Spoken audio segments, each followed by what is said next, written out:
그렇게 오래되지 않은 일이지만 어쩐지 아주 먼 과거의 일처럼 느껴지는 경험담이다. 대학을 졸업하고 사회로 나가기 전 이러이러 여러 가지 사정으로 혼란스럽던 마음을 다잡기 위해 자전거와 텐트만 달랑 들고 전국 곳곳 아무런 산이나 강에서 야영을 하며 지내던 때였다. 내 상황과 마음을 헤아려 주신 부모님의 아낌없는 지원 덕분에 돈에 관한 문제는 없었지만 난 그마저도 죄송스러워 식사나 가끔 들리는 목욕탕 비용을 빼면 거의 사용하지 않았었다. 그날은 강원도 어느 산속에 있는 조용한 캠프장을 찾아갔을 때였다. 딱히 관리가 되고 있거나 비용을 받는 공간은 아니었고 자유롭게 텐트를 치고 지내고 가면 되는 공터 같은 곳이었다. 나를 제외하고는 아무도 없었고 해도 금방 저물 것이기에 대충 텐트를 치고 이른 저녁을 먹은 뒤 멍하니 별을 바라보고 있을 때였다. 저쪽 구석에서 누군가 다가오는 듯한 기척과 부스럭거리는 소리가 들려왔다. 사람이 찾아오리라고는 생각되지 않는 외진 산속.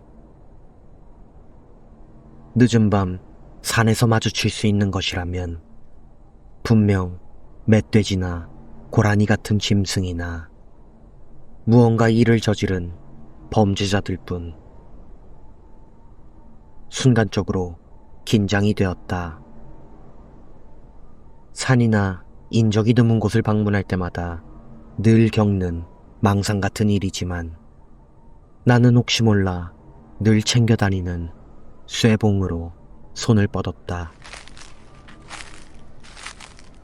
이윽고 낙엽을 밟는 소리와 수풀을 헤치는 소리와 함께 무언가가 눈앞에 나타났다. 이것은 정말 그 말대로 무언가였다. 다른 어떤 것으로도 비유할 수 없고 상상할 수도 없는 이질적인 것.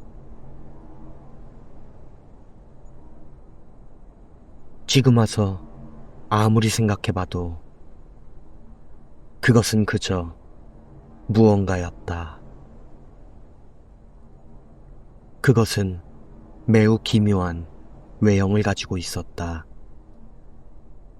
위아래 길이는 주변에 있는 소나무들보다 더 높았지만 양옆 굵기는 내 몸의 절반도 안 되는 듯한 모습. 뭐라고 콕 찍어 설명할 수는 없지만 흔들흔들 움직이는 단단한 막대기 같은 것이 수풀을 헤치고 나타났다. 그 기괴하고 불쾌한 모습에 압도되어 난 아무것도 못한 채 그저 그것을 응시했다. 그것은 한동안 내 눈앞에서 흔들 움직이고 있었다. 그리고는 내가 세워둔 자전거로 흔들 다가왔다. 그리고 그것은 갑자기 입을 열었다. 이게 네가 타고 댕기는 말이오? 그것은 뭔가 친근한 사투리를 내뱉으며 유심히 내 자전거를 들여다봤다. 왜 저것이 사람 말을 하는 것인지, 대체 무슨 상황인지 아직 이해하지 못한 나는 아무 대답도 할 수 없었다. 그러자 그것은 그 기다란 몸을 3번 정도 접어대며 머리라고 생각되는 부분을 내 자전거에 가까이 대고 다시 물었다. 이게 네가 타고 댕기는 말이냐고. 그제서야 난 가만히 있으면 무슨 짓을 당할지 모른다는 생각이 들어 용기를 내어 그렇다고 대답했다. 약해 보이면 당할 것이라는 생각이 들어 최대한 두려움을 억눌렀지만 터져나오는 내 목소리는 심하게 떨리고 있었다. 그것은 이리저리 자전거를 쳐다보고 있었다. 무엇이 눈이고 코인지 당최 구분조차 되지 않았지만 갸우뚱거리면서 내 자전거를 관찰하고 있었다. 이야, 번쩍번쩍이네. 갖고 싶다, 야. 그것이 말을 할 때마다 역한 피비린내가 풍겨왔다. 저것이 대체 짐승인지 귀신인지는 모르겠지만 저것은 분명 고기를 먹는 존재였다. 내가 하는 행동 하나하나, 말 하나하나가 내 목숨을 좌지우지한다는 생각이 들자 난 직감적으로 그것에게 가지고 싶으면 가져가 라고 대답했다. 그것이 쑥 하고 머리로 생각되는 부분을 들어 나를 쳐다보더니 잠시 생각에 잠긴 듯 했다. 한참 동안 흔들거리더니 그것이 다시 입을 열었다. 이건 뭘 먹여야 되나?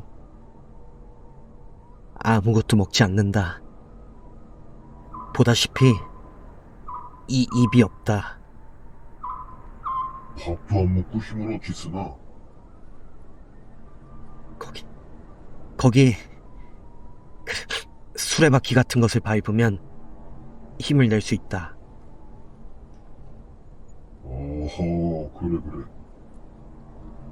이게 밥이란 말인가?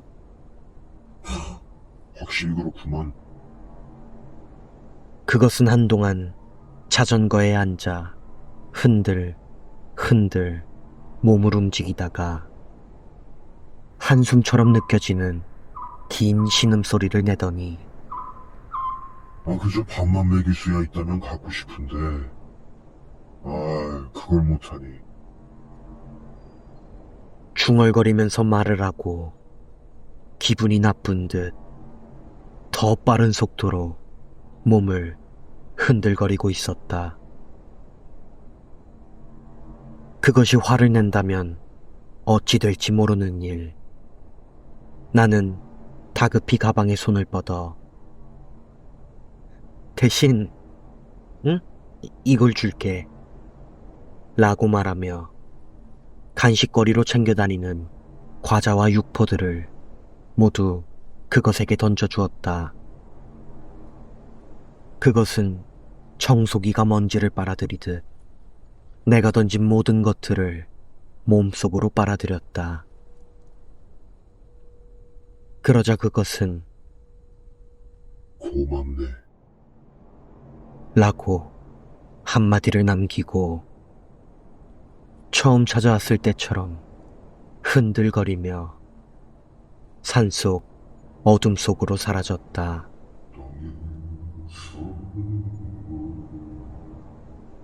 마치 마실 나온 노인처럼 그 흥얼거림이 한동안 산속 가득 울려 퍼졌다. 그것이 완전히 사라지고 정신을 차렸을 때 내 바지는 축축하게 젖은 상태였고 잠도 자지 못하고 해가 뜨기만을 기다리다가 쏜살같이 그 산에서 도망쳤다. 당연히 이 이야기는 아무도 믿어주지 않았다. 모두 웃어버릴 뿐 진지하게 이 이야기를 들어주는 사람은 아무도 없었다. 그게 무엇이었는지는 아마 영원히 모를 것이다. 그저 내 멋대로 그것은 그 산의 산신이었을 것이라 생각할 뿐이다. 그날 이후 방황하던 내 삶은 끝나버렸다. 어찌 보면 그런 압도적인 두려움으로 신이 내게 깨달음을 얻게 해준 것일지도 모르겠다. 진실은 오직 그 무언가만 알고 있을 테지만 말이다.